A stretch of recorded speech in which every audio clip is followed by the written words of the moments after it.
What is up, everybody? Missing Lynx here. It's been a minute, but we're back at it. So, really quick, you'll notice there's some people with me right now. So the idea that we're going to do is we're going to go over a pretty complex topic, which is bus mastering and how I have my bus set up and why. We're going to go over it with Miss Shawnee here. So, Shawnee, why don't you tell them who you are and why you're even here? My name is Shawnee, and I am interested in just leveling up my skill in the mixing world. I am pursuing a mixing engineer career full time, and Alex is an awesome mentor. He knows a lot of complex details about every concept there is to mixing and mastering. So I am going to be learning from him and asking him a bunch of really good questions and really getting down to the granular level of all of the things. Awesome. Well, anyways, yeah, so Nate's been staying with me a couple days up in one of my guest rooms. Yeah. Hip hop artist, burgeoning producer. What do you go by as your artist name? King Nate the Great, but it's spelled KINGNATHAGRA. But N8. and you can it's on all social medias: Instagram, TikTok, YouTube, Word. Okay. Spotify, SoundCloud, Apple Music. Boom. Yeah, and it's good. It's good. He played it to me this morning. It's really good. So don't sleep on it. Okay, so like I said, we're going to cover bus mastering today. It's a pretty in-depth topic, so that's why I have her here. It's going to be made easier by her asking the kinds of questions I might not think to cover with y'all here, because I can't interact with you like I do with her. All right, so let's get into Ableton. So this is my default production setup, and a lot of what we're going to be doing is here. Now, she actually works in Logic, right? So we're going to translate this to Logic, at least conceptually, and to all DAWs, right? Because this is just like a busing system you should be able to implement in any type of system, right? All of this you can worry a little bit less about. We'll talk through this in other episodes because I want to go through this more in depth. But we will talk about the sends because this is all made possible by these send knobs, right? So these are knobs, essentially, right, that send to the different buses, right? And the reason I have this set up this way is so I can send everything to these different buses dynamically through the song. So you'll notice that they're named, let me make these a little bit bigger while we're working on them. Let's make them all the same size. Boom. So there's the sidechain bus. This is muted. Yeah, cool. So we've got this sidechain bus that is muted, so we do not hear this, right? This is to feed the sidechaining that happens on the back bus right here. Now, part of the magic of this whole system is you can actually have all the sidechaining for your whole project happen with just one sidechain compressor. And you can add more sidechain compressors if you want, but you can get everything you want to be feeding the sidechain in the right amounts, and you can get everything that you want to be sidechained out by the right amounts, right? And there is a little bit of limitations, but by and large, I almost always use just one sidechain compressor for my entire track and get excellent results. So there's a few ways to set this up. I do have another video that kind of covers this, but we're going to cover it again. But the way that I have it set up now is that everything, for the most part, is getting sent to D, right? You'll notice this is like basses, basically everything except for my lead vocals. If there's lead vocals, those will get sent straight to the master. But everything besides my vocals, my subs, and my drums all get sent to D. Now, here's where the magic happens. When I send to C, because, and we can back into this. I don't know how you're going to implement this into Logic, but you probably can. So we'll get to this. But what's happening is there's a device here that basically is subtracting at B. So you can see this is minus the back, right? And This is grabbing from what is sent to the back. It is inverting that. So that is subtracting out what is being sent to the back from what's being sent to the front. Okay. Does that make sense? So we sent everything to the front. So you're making your own sidechain, basically. Kind of. All right. Let's just get with this for a second. So we're sending everything to the front. And then as we crank up C, if we crank up C, like say I crank up C for the brass is now going to get sent to both D and C. That's how Ableton works. You're sending a copy to both D and C. Mm-hmm. Right? This is going to take out what I sent to D. It's going to subtract out whatever it is, right? So if I put 100% up here, then nothing's going to get sent to D. It's all going to get sent to C. Now there's a reason for this, because this is going to be sample perfect, right? So no matter how much we add in and subtract out, it's going to evenly distribute between C and D. Right, that's way better than being like, okay, let's crank up like this much, like, oh, let's do less D and more C here. Ultimately, you want the exact same amount, and then you can just use C as a crossfade between how much are we sending to the back versus how much are we sending to the front. And it's sample perfect split, so you can just send as much as you want to the back, as much as you want to the front. Mm-hmm. On the back, that's where the sidechain compressor is operating.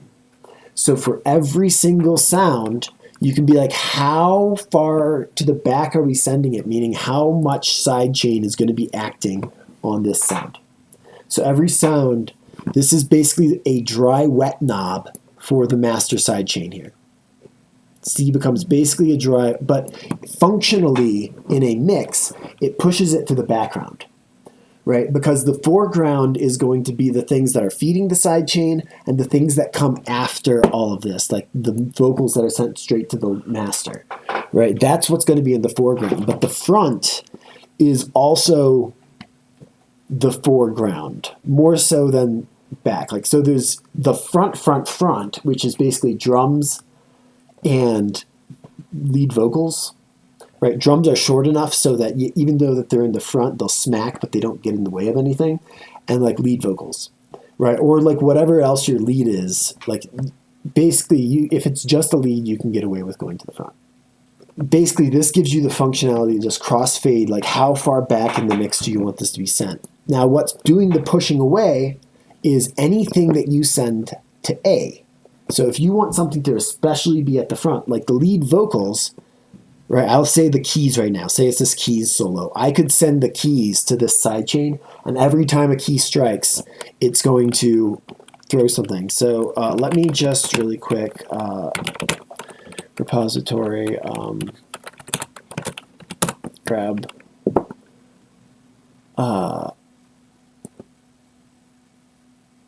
here, this is effective.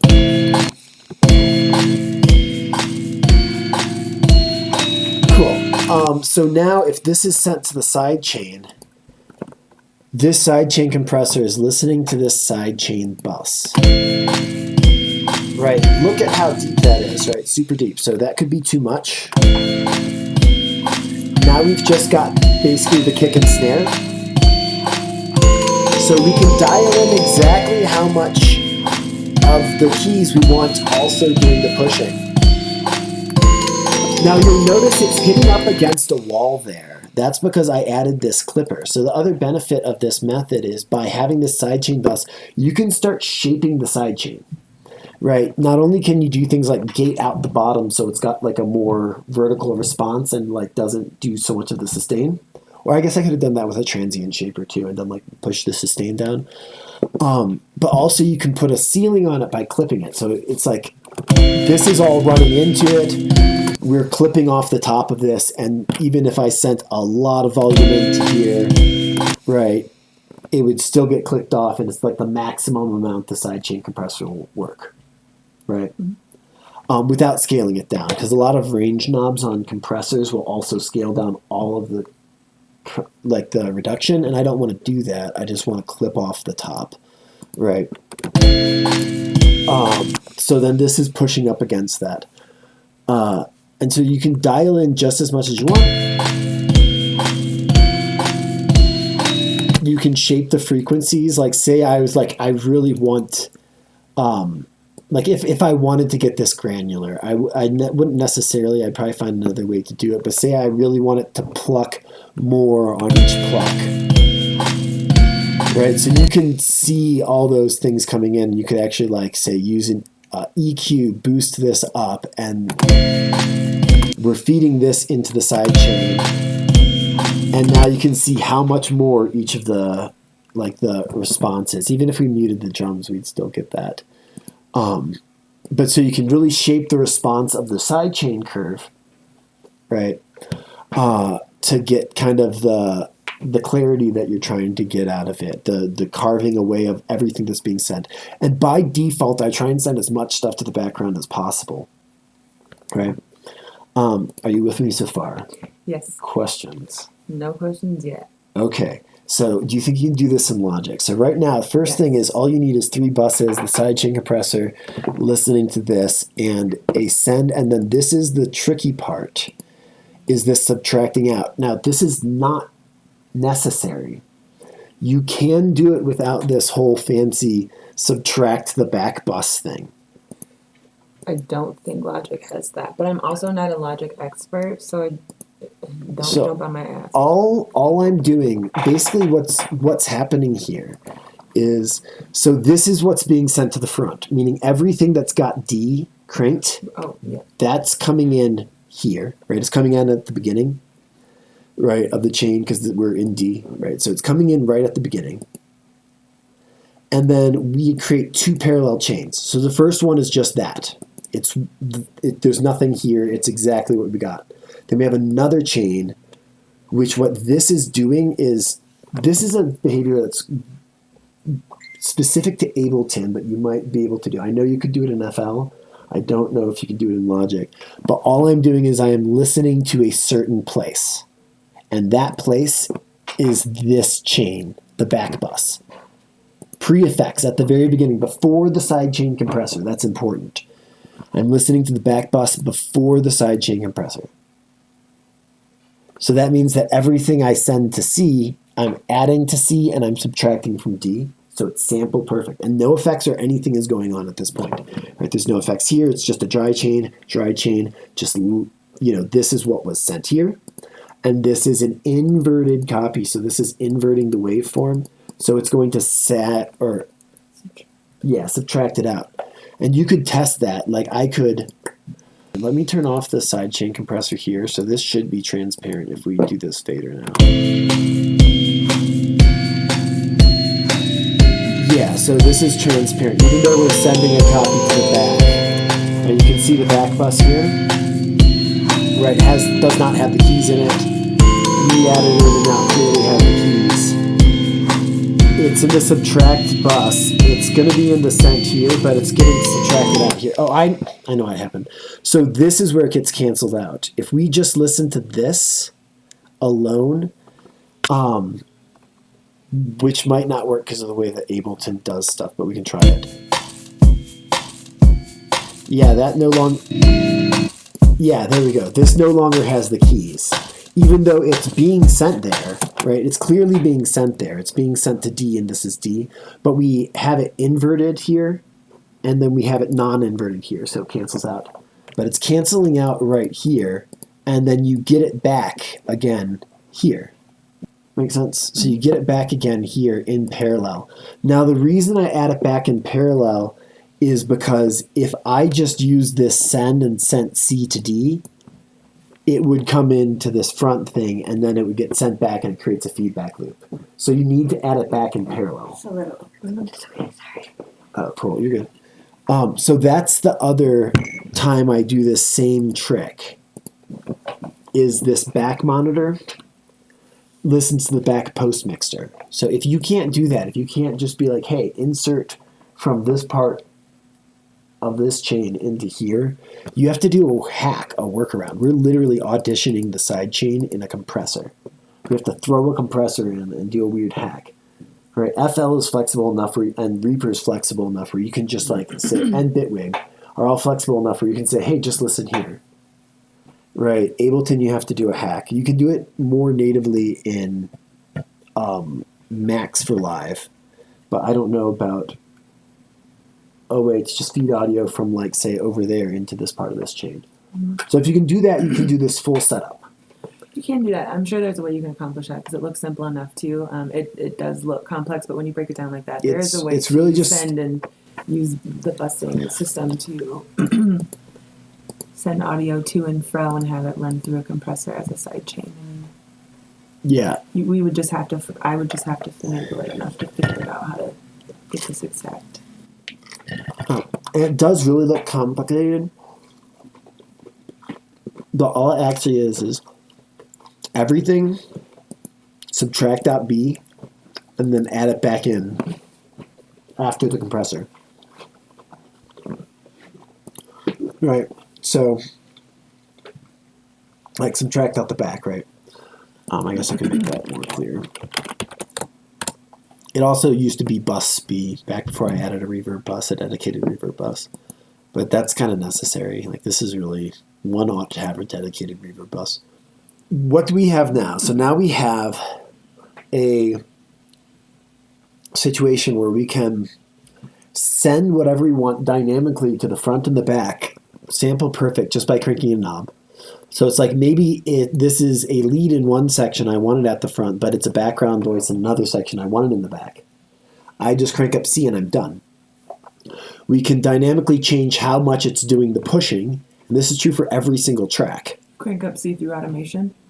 Yeah, through automation. So I could show automation, either do it in a clip even, if it's like I want it in a clip, or I could show the automation on the back side, and you can see the back bus automation here, and I could automate it that way. So it'd be like, oh, this section, this sound is a foreground sound, meaning the back bus is 0. You can think about this as the dry wet on the sidechain compressor. Right. Or how much is it in the background? So is it way in the background or is it all the way up front? Right. Or if you like visual things, you can almost think about this as the distance from the audience who is sitting down here. Kind of situation. Yeah, because that's how I kind of think about it, as pushing it further and further back as it gets more sidechained out. And especially as when you're tuning your mixes, you really get into calibrating this sidechain curve, what's feeding it, and what is receiving it. And you calibrate it on a section-by-section basis based off of what you want in the front, what you want in the back. And if you really want this in the front, add it to bus A and put C down to 0.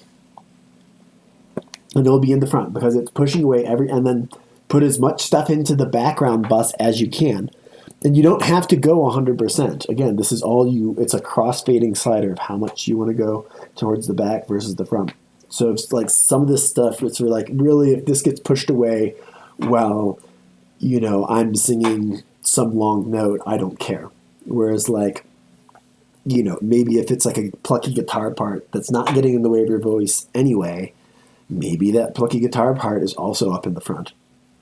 Right, because your voice is probably going to go directly to the master if it is like your vocals. But say it's like a violin and you've got this violin guitar duo, maybe they'd both go to the front and then everything else would go to the back. And they would both feed, or maybe just the violin would feed because the violin needs it more because the guitar is like brighter or something. I don't know. Like, you can send just what you need to the background. Okay.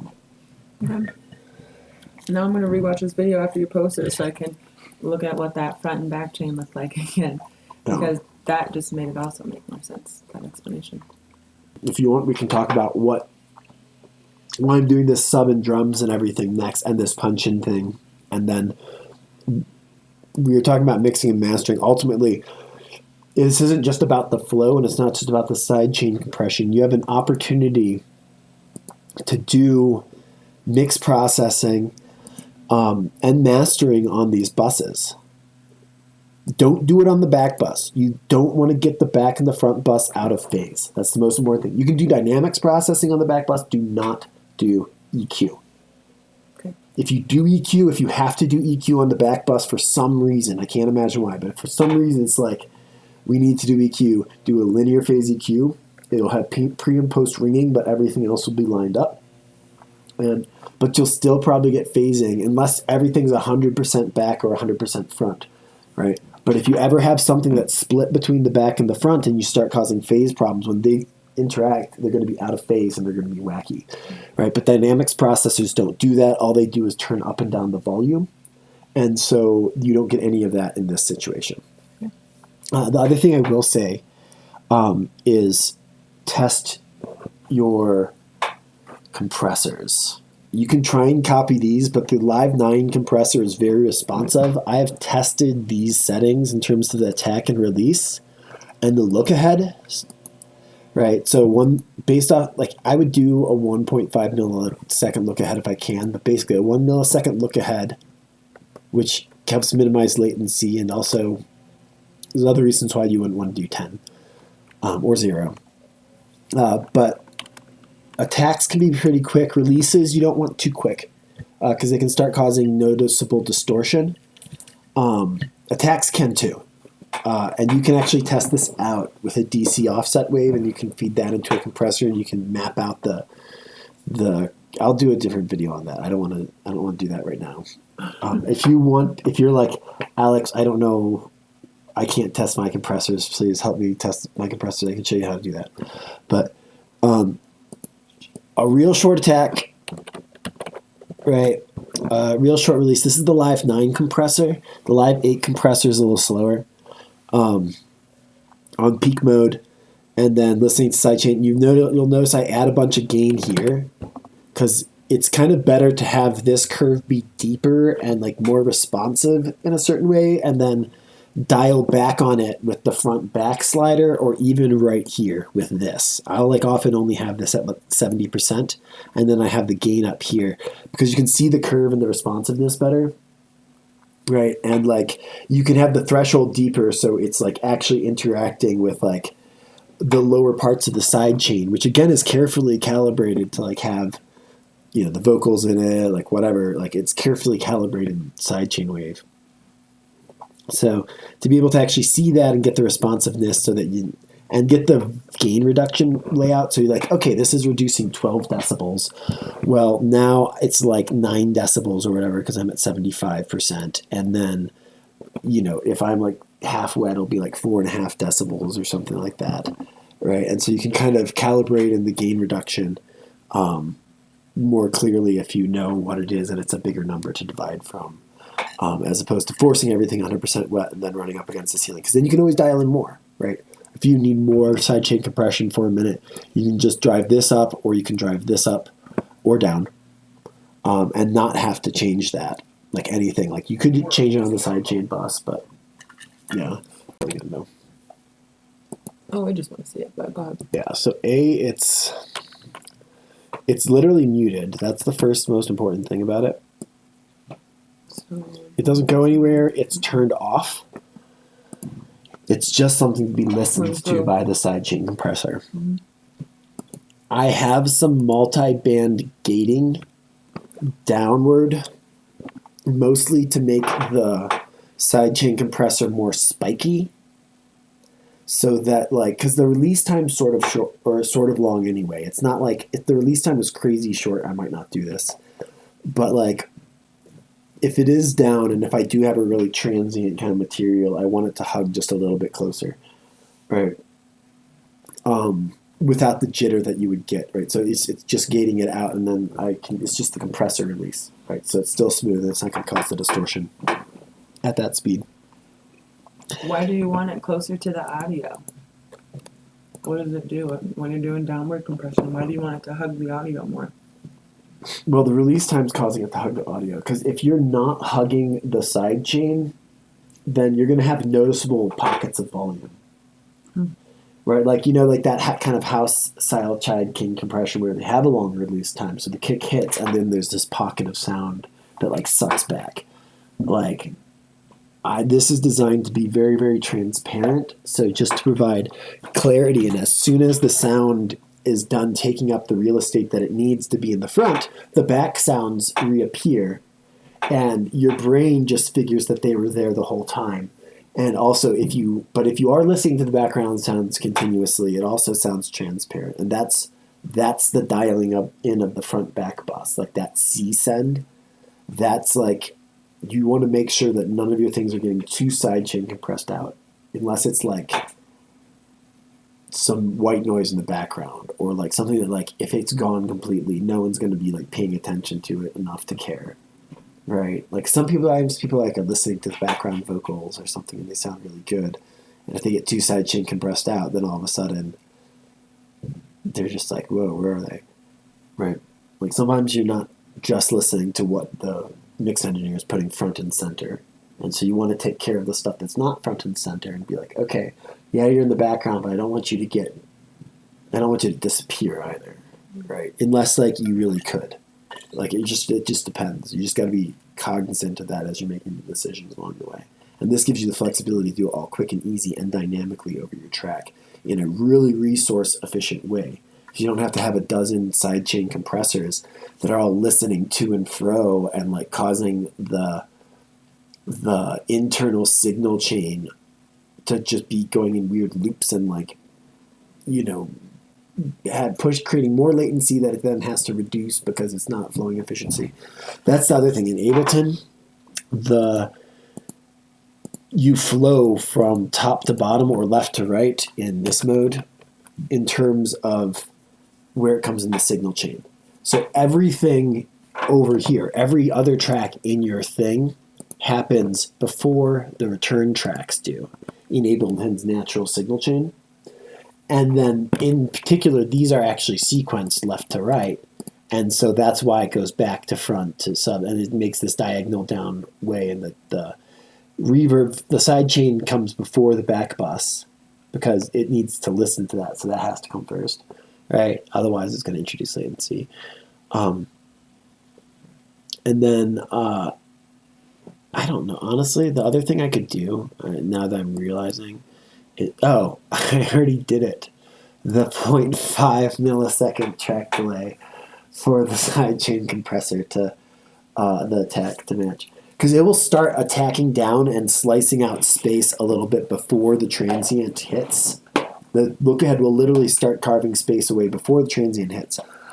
So having 10 milliseconds is going to cause problems because you have like 10 milliseconds of like silence or oncoming silence sliced away of your background sounds before these new sounds come in, and it'll let them punch better because there's already space for them, but it can be noticeable even at 10 milliseconds. 1.5, it'll still have a little bit of space before the drum hit ever actually hits. There will be some room for it, but not too much.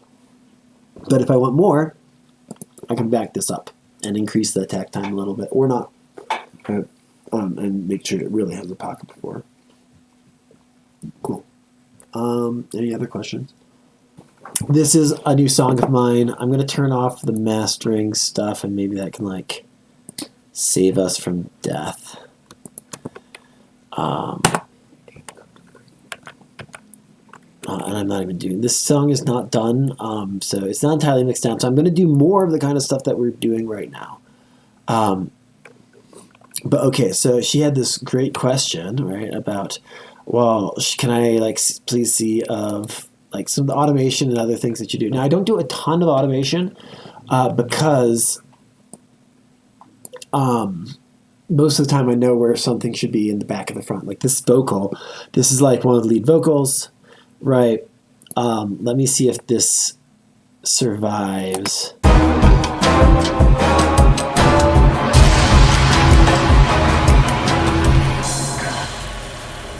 Oh, hold on, I just turned this off for some reason. Hilarious.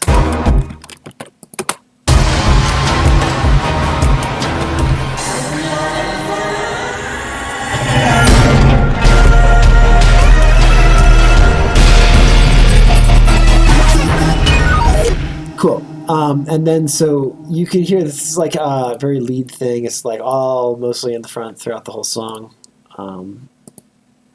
Sorry? Oh, that's the back. That's the reverb.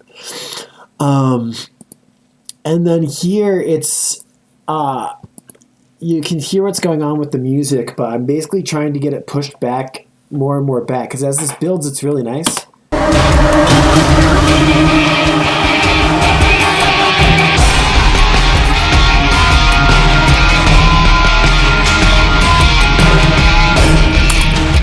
it's nice and all. It adds some energy, but what I want in the front right now is that electric cello part mostly, and like some of like the highlighty kind of things that end up in there, right? So this cello, if we look here, this is its. This one I have it, I guess, further in the background. I don't know if I would do that anymore. Like here.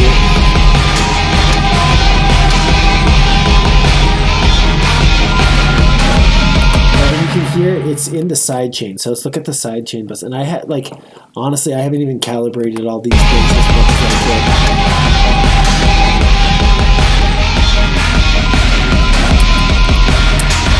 Right. So and then that's 72% wet. So that's what's getting subtracted out from this cello part. If I were to move it to the background, right? So as I move this to the background.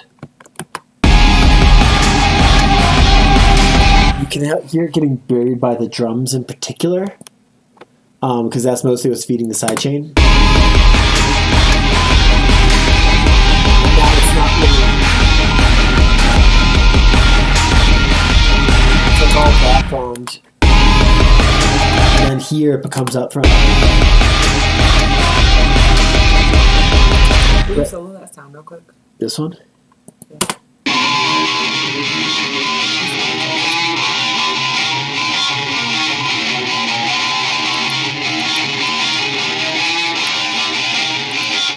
Electric rhythm.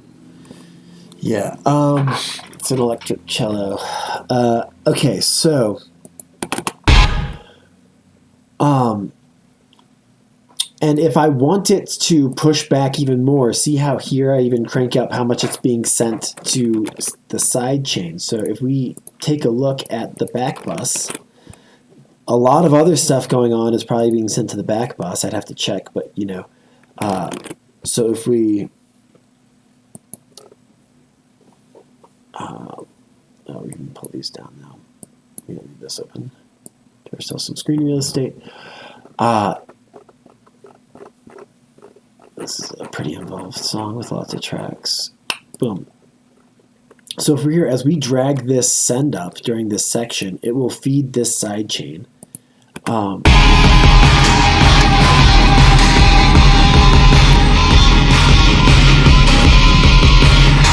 And now if you listen, there's like plenty of room, right?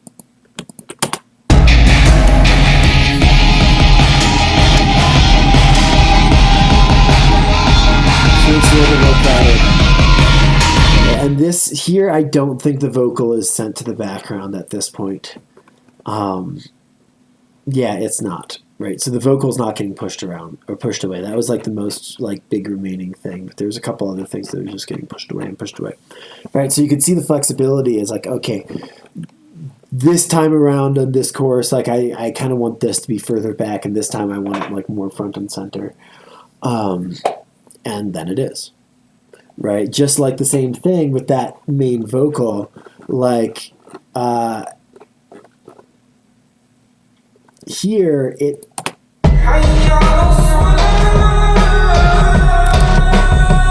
It does not make sense to send this vocal to the back bus at this moment. I mean, we could.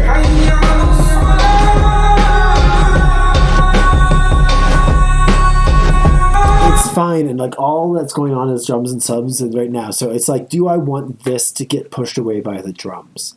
And the answer is no. The drums are already punchy here. Like, this is a chill section. I don't need my snare to hack or smack any harder than that. I don't need my kick to smack any harder than that. Like, all the background sounds are fine. Like, I don't need my, I don't need the listener to listen to every kick and snare that's happening either. It's not like some dubstep-y thing or whatever. Like, I want them to be able to center onto this vocal without it being interrupted for them. Right? Where it's just crystal clear for them the whole time.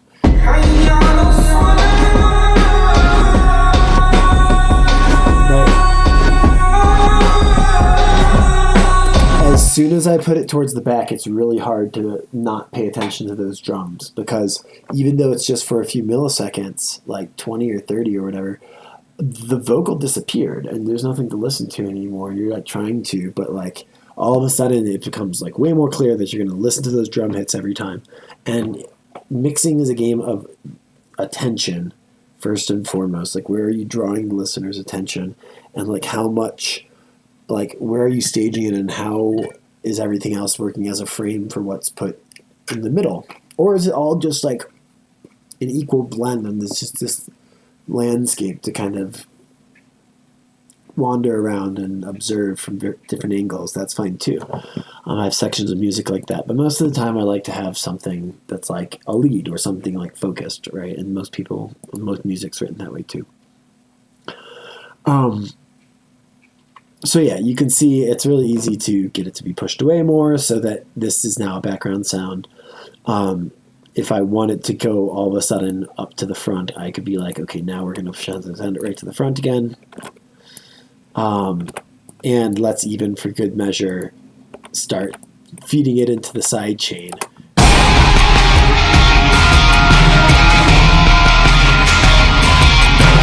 It's a little bit subtle, but if we want to make it less subtle, we can send more stuff to the back. Like the cello's still dominating here, and that's like all the way to the front. So if we sent that to the back, then there would be like some room for the guitar to breathe. Or sorry, not the guitar, the lead vocals, right? Let's turn this back on.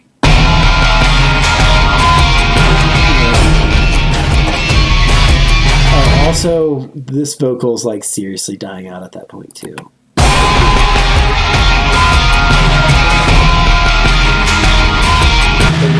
Even though it's quieter now that it jumped forward, and there's some latency too because of all the stuff from where the playhead is versus what part you're hearing.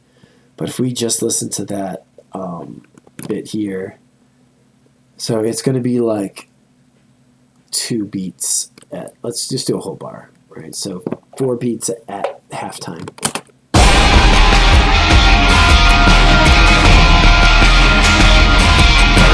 It's like all this. Especially listen to the drums. All of them are landing nice and clean right on top of the vocal. And then if you listen to it after, the vocal is sitting up front getting uninterrupted. And then there's a loss of clarity in each of the drum hits. And there's also some similar stuff going on.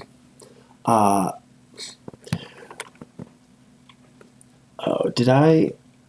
Yeah. Like also the cello will get quieter too.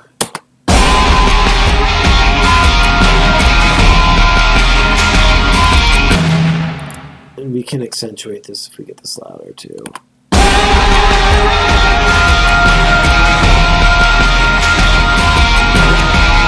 So like the second half of it, it's like rock solid, which is what you want for your leads. Like I'm not trying to get this to be a lead, right? But it was even rock solid, just quiet before, right? But that's the cost of sidechain compression, is all of those things that are being sidechain compressed out all of a sudden are discontinuous, right? And we do it so that we can have the clarity of, you know, the punch of the drum hits, and that we can have the clarity of the leads. And there is a trade-off, right? So it's just balancing those trade-offs ultimately. And there's no better way to do it than when you can like do it from like a dry wet state, as opposed to like toggling it in, choosing once based off of where you send it, and that's just what you got.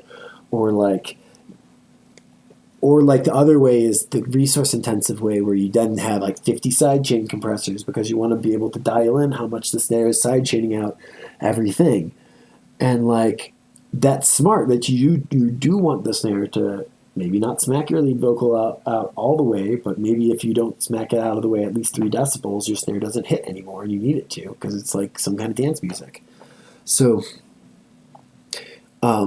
then you would want to, and a lot of people wouldn't even know how to put sidechain compressors on buses in the first place, with, you know, because a lot of them aren't using busing, they're sending everything to the master. So they have to do it at track level, right? So that's why busing is so important. That's why with the right setup, you can do all the sidechaining you need with one sidechain compressor with 1 millisecond of latency, right? And get all the dynamicism in the system that you want, right? And get like really, really great mixes as a result. I mean, there's other things like lots else that goes into great mixes, but that by itself, I remember when I first started doing this, and I was like, okay, let's like go and do this to like it, because I had done it sort of early in the stage. I'm like, I'm gonna go back and I'm gonna do this to like another song that I'm finishing. I did it. I'm like, oh my, this is huge, right? So, do you just want to just get back into the front bus, like the rest of them, limiting and master, like because all we've talked about is actually the routing and sidechain, right? So the other benefit of this is that I will do limiting and clipping at this stage, and also sometimes effects. So I'm literally running the effects on my front bus, right? In this case, my sub is not sent to the front bus, the drums are not sent to the front bus. So this is everything but my drums and sub. And what iWish does is it basically takes little snapshots and makes a wavetable kind of moment by moment out of, not a wavetable, but like it captures the waveform for the point in time you're there. And I just use this at one point. Where are we? We are on the front bus. So if you listen to this,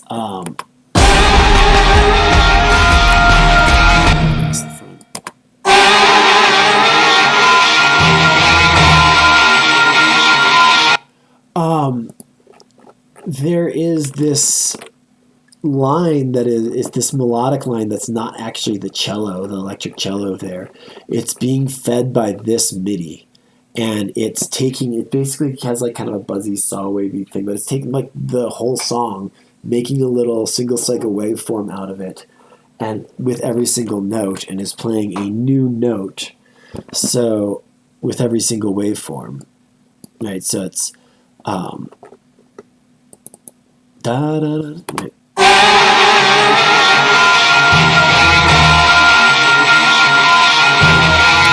It sounds like it's the electric cello line, but the electric cello line actually is not doing any of that. So if we turn this all off,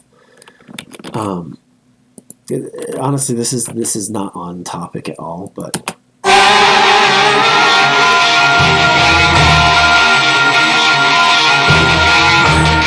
I can turn this up too. That might.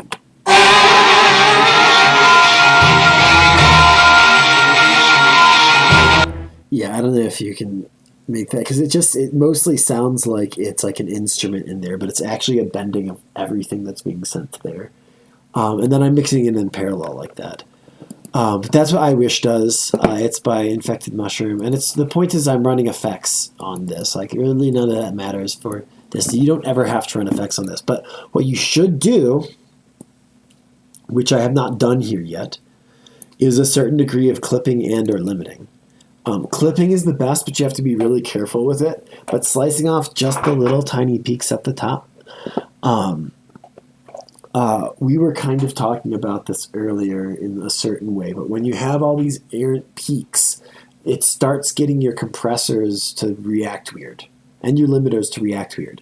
Like if you have, even if it's like one sample long, and you send a one sample long peak into some compressor with a fast attack time, or a couple sample long peaks, right? But something that could have been clipped off and you wouldn't even been able to hear it.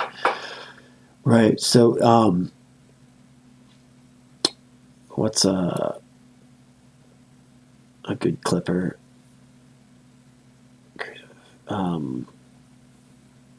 Mixing, obviously. K-clip is fine. K-clip's actually quite good. It's got a lot of useful functions. So we're literally, here, let's pull the input gain down. I'm going to turn down the volume on this too.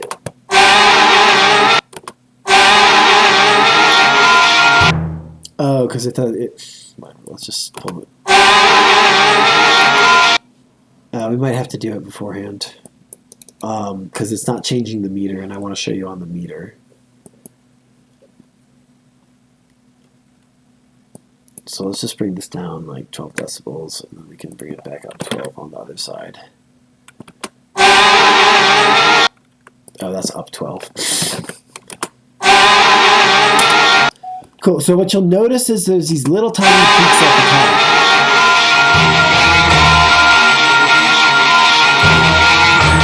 And I could, this is me clipping downwards, right?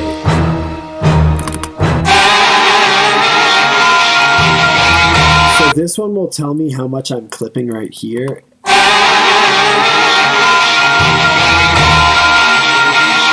In this kind of situation, when you're just getting little bits once in a while, that's kind of perfect. I would come down maybe like another decibel or two.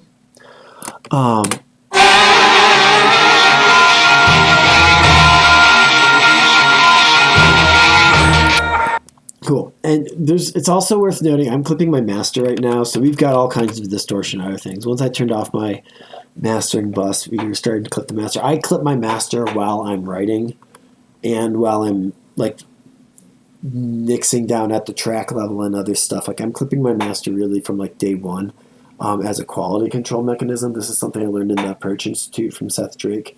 But it's like the soft clipper basically that's on Ableton's. When you go over Ableton's 0, it still outputs at 0, and it does that through like basically a soft clipper on the master. And so by doing that, you're kind of doing a quality control in advance because you're going to be doing clipping on these sounds like we are right now. So it's like I know that I'm not going to get a lot of problems clipping this stuff now because I've been clipping since day one and not finding too much distortion from it. Right. So, and if you do, then it's kind of a signal that your sounds are problematic. But you can clip too hard and start causing really noticeable distortion way faster than you would with a limiter. That's why I say it's better to clip for a bunch of reasons. It makes it just sound better, like the drums hit better. It doesn't compromise your transients. It just slices things off, but it doesn't do the same compression that limiting does, right? It's more transparent than limiting up until it's not, right? But it doesn't do the same type of compression where you push sounds up and it thickens it. So I'll first usually do just a little bit of compression, and then I'll do a little bit of limiting, often with Pro L2, and then I use Elevate just on my master, mostly for resource reasons. I also like the transparent mode on these. And so I just do like literally a little bit. I keep this 1-to-1 on because I don't want to change the leveling that I've done for everything, right? Because this is not the sub, this is not the drums, right? This is literally everything but the sub and the drums and maybe the lead vocal. Okay, so this is just the front bus, right? So this is everything but the subs and the drums. And we limit that together first, so then we have this nice kind of controlled brick of sound that still sounds dynamic and stuff because we put it through a nice like transparent limiter, and we only do just a little bit. We're still listening to just the front. And this isn't even so the front bus is actually the front plus the back. We talked about that earlier, but by the time, like, this whole bus, what we're working on is actually the front plus the back, so we were listening to the wrong thing. This is the front plus the back, which is what's coming here. And so, usually just like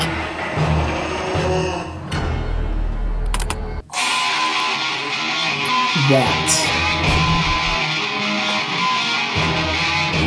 Even this I might dial back a little bit. What's the red one? The red up top is how much gain reduction is being applied. So we're pushing up in the limiter. Limiters are designed to make things louder without like crossing a threshold. So this is on 1-to-1. So we're subtracting out as much gain as we have coming in. We have it subtracting out as much as we have coming in. So that's why we don't hear me moving the slider. But it is keeping these big peaks, like this stuff, that's slamming really hard, like the most impactful moments of the song.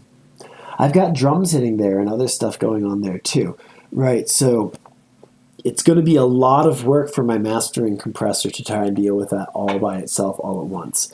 That's why serial limiting, right? So we've limited it, and so now we've got this controlled brick of sounds. We don't have these situations with giant, massive spikes where, say, now that we're adding our sub doesn't have any room. So what we've done is our front bus has enough room for our sub, and we've made sure that it never gets too loud that there's no room for our sub. Right? Like all of these moments, it's going to be pushed down enough that we still have room for our sub, right? And then we add our sub, right? So this would just be the sub. This is when we've added in the sub, and that's what we get here.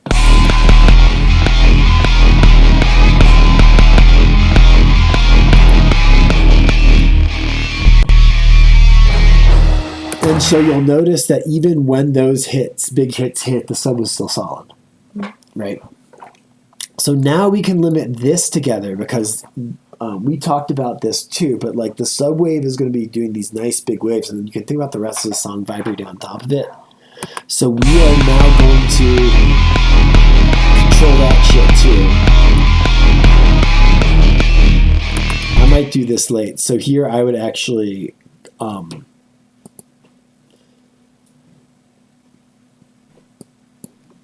we'll put this up. Actually, I have a tool for this. So no clip. So sometimes you don't want to come in so hot into something, especially if you mix in the red and compose in the red like I do. Very often you need to be like, yo, don't start so hot. So this is a device to keep from clipping stuff. So I crank this back. And so what this is doing is it's subtracting out gain, and then it's adding it at the end here. And then this is a separate gain knob, just in case I want it.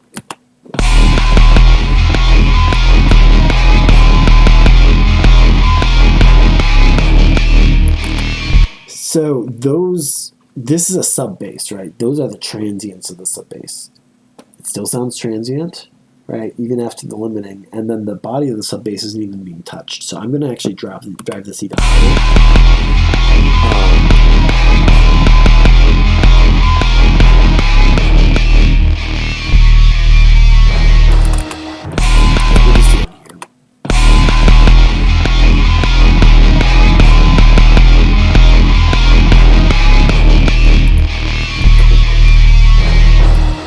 So that seems like a lot, but only because those spikes, I was like making sure sounded okay along the way. I normally wouldn't do like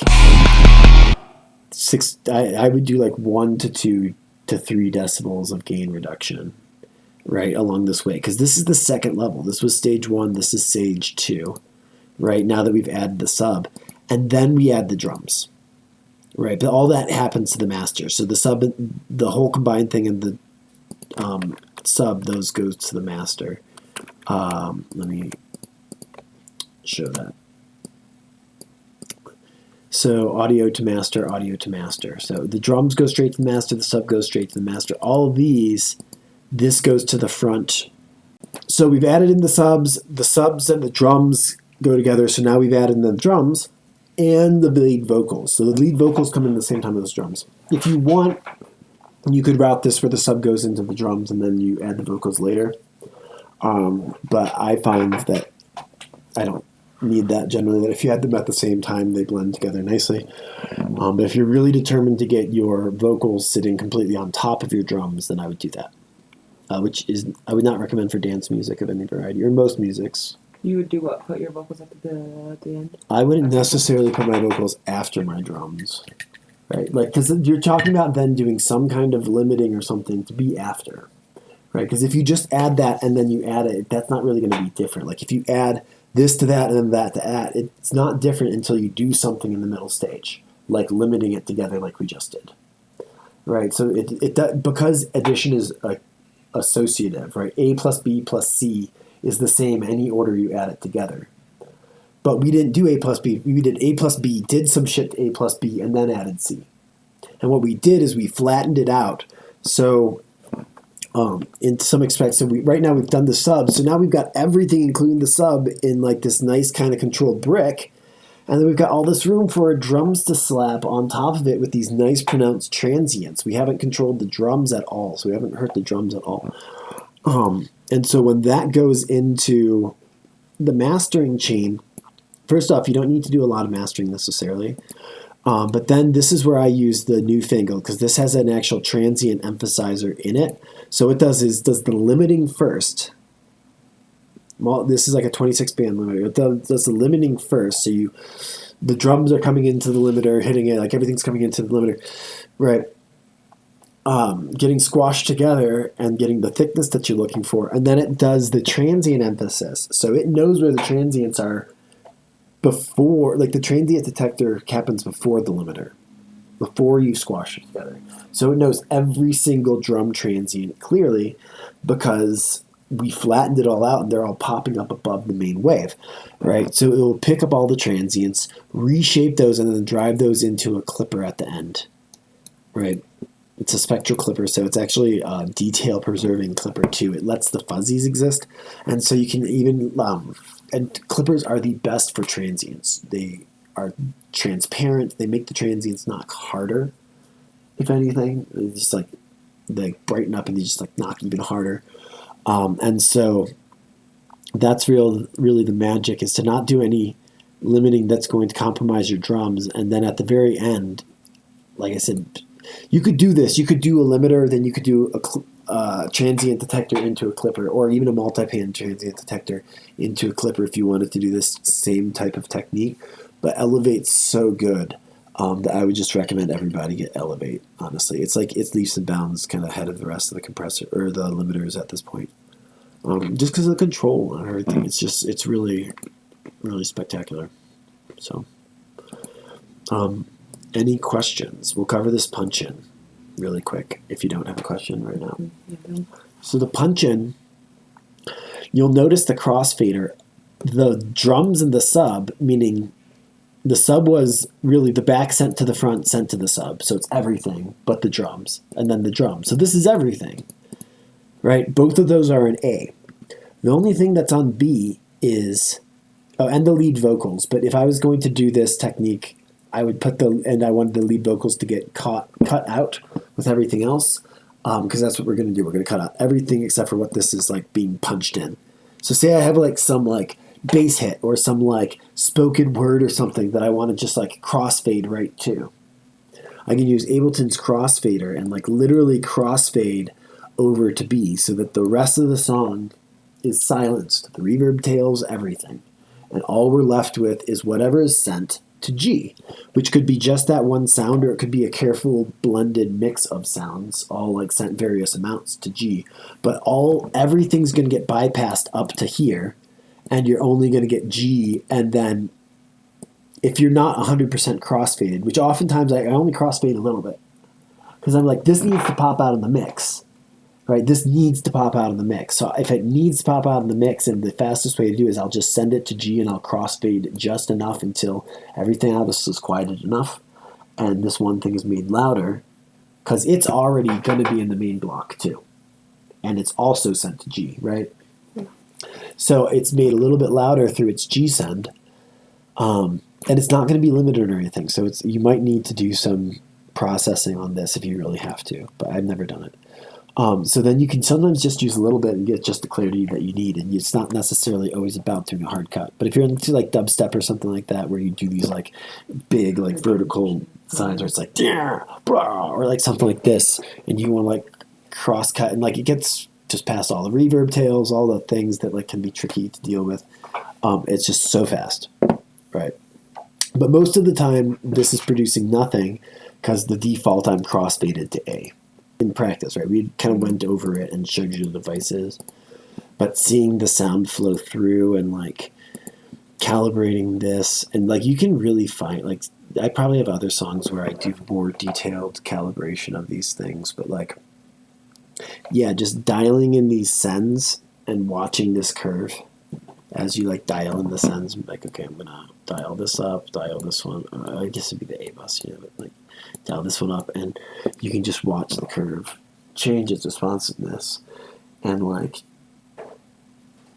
and then yeah, I still have some buses, right?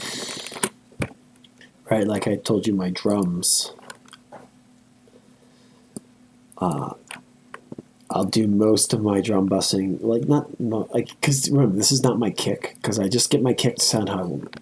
I just get my kick to sound how I want, snare sound how I want, and like then the rest of my drums are the ones that need to be kind of more cohesive together. Like I'll just fine tune my kick, and I just don't want it affecting anything else as I'm like really dialing it in.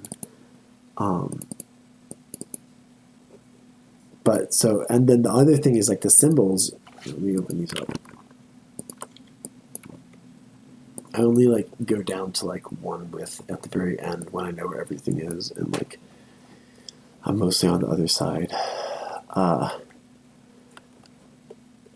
But so here, this is going to drums. Honestly, like I'm not super happy because this is like some of these beats are really heavy.